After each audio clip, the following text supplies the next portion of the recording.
அந்த தையிட்டு திசை விகாரை கொழும்பில் கூப்பிட்டு இப்பொழுது பேச்சுவார்த்தையெல்லாம் நடத்தி கொண்டிருக்கின்றார்கள். என்ன நடக்குது அங்கே? ஒன்றுமே நடக்குதில்லை. அதுதான் பிரச்சனை.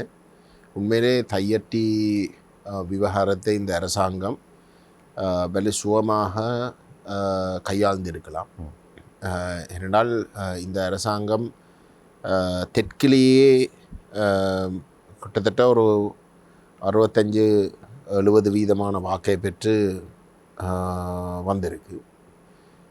அந்தளவு தூரத்துக்கு தெற்கில் மக்கள் அவர்களுக்கு அந்த வாக்கை கொடுத்திருக்கணும்னா முழுமையான ஒரு மாற்றத்தை விரும்பின இடத்துல வந்து இதுக்கு முதல் கிட்டத்தட்ட 76 வருஷமாக செய்யப்பட்ட அரசியல் எல்லாத்தையும் கேள்விக்கு உட்படுத்துகிற ஒரு மெனோனிலே இருந்து தான் தேசிய மக்கள் சக்திக்கு அந்த ஆணையை வழங்கினார்.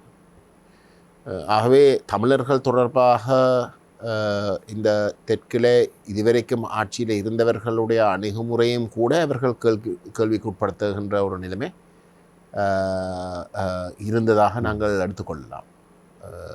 இப்போ அப்படிப்பட்ட ஒரு சூழலில் வந்து தேசிய மக்கள் சக்தி தையட்டி என்ற விவகாரத்தில் வந்து சுகமாக முடிவெடுத்துக்கலாம். ஏனென்றால் தையட்டி வந்து முற்றுமுழுதாக தனியாரிட காணியை பறித்து ஒரு அங்கே எந்த விதத்திலேயும் வந்து ஒரு விகாரை இதுக்கு முதல் இருக்கவும் இல்லை. தொல்பொருள் சம்பந்தப்பட்ட எந்த ஒரு விடயமும் அதில் சம்பந்தப்படவில்லை. நீங்கள் குறிப்பிட்டிருந்தீர்கள் இராணுவத்தால் கட்டப்பட்ட முழுக்க இராணுவத்தால். சவேந்திர சில்வா பௌத்த சாசன அமைச்சினுடைய அனுமதியையும் கூட பெறாமல், உள்ளூராட்சி சபைகளுடைய அனுமதியையும் பெறாமல் தானாகவே வந்து தனியாருடைய காணியை பறித்து கட்டினோட விடயம்.